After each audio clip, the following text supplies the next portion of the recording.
Aniza Muhammad Ali defined inflation as an increase in the general price level of goods and services in an economy.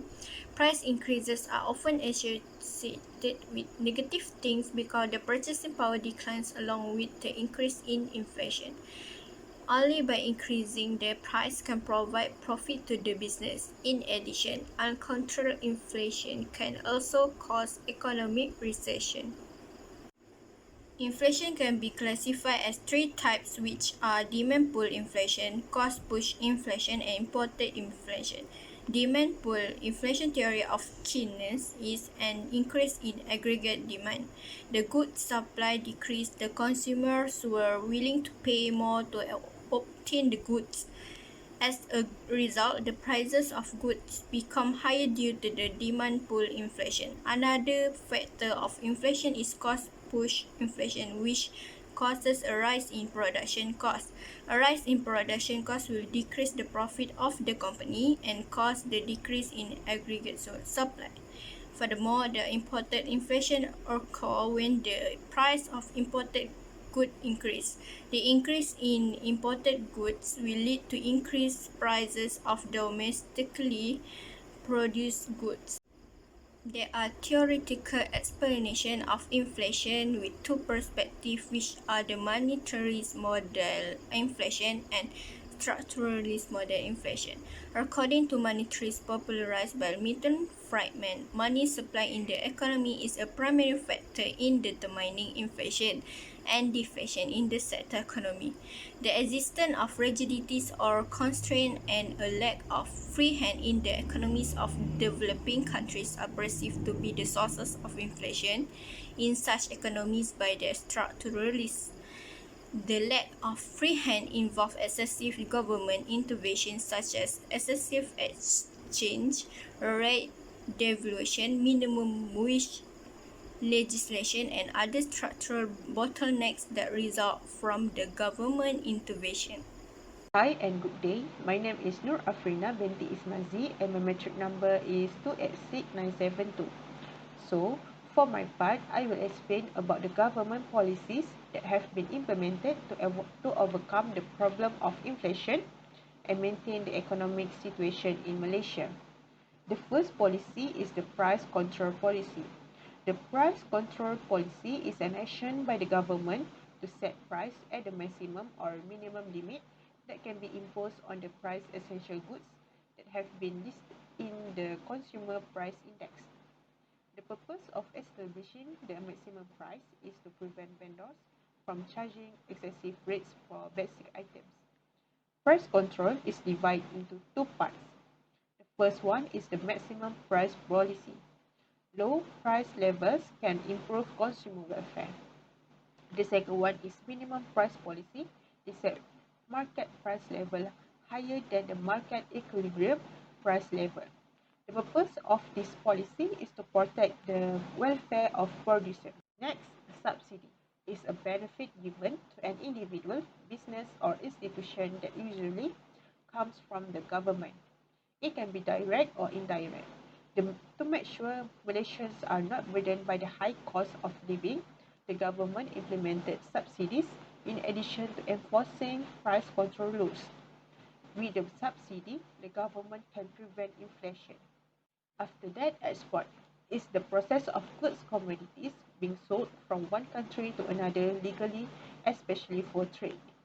Imports are goods or services brought into one country from another country.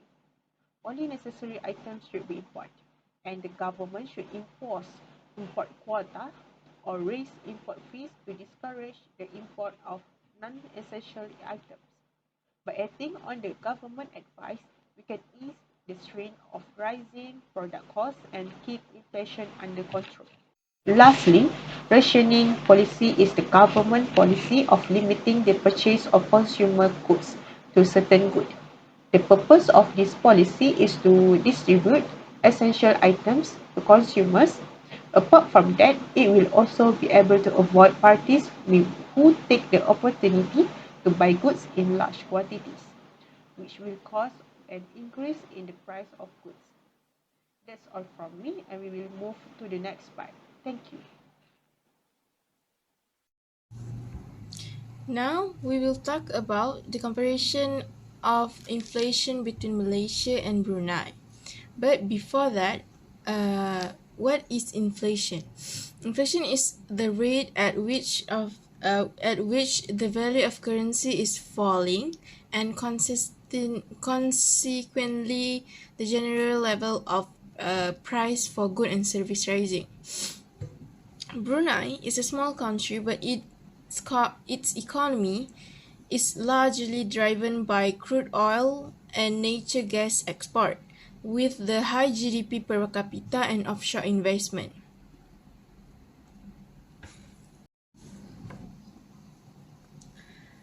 In 2018, the Malaysia rate is 2.7% compared to Brunei's, which is 1.03%. Lim Guang Eng, Malaysia Ministry of Finance in that year, said without GST, inflation decreased to 1%.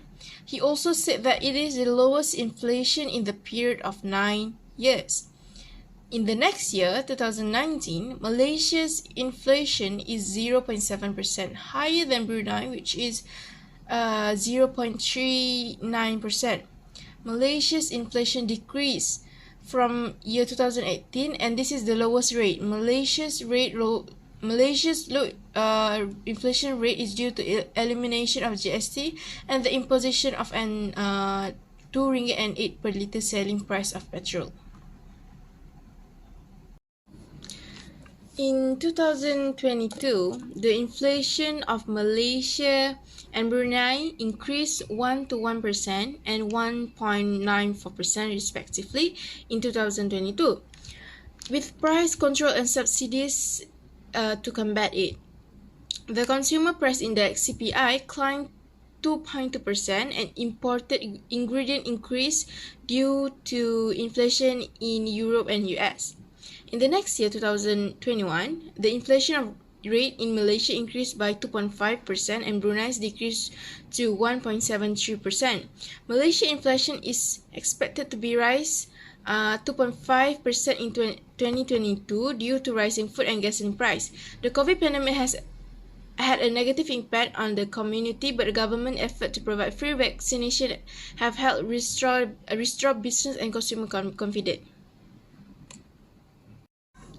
In 2022, Malaysia inflation is increased to 3.3% and Brunei 3.7%, higher than Malaysia's rate.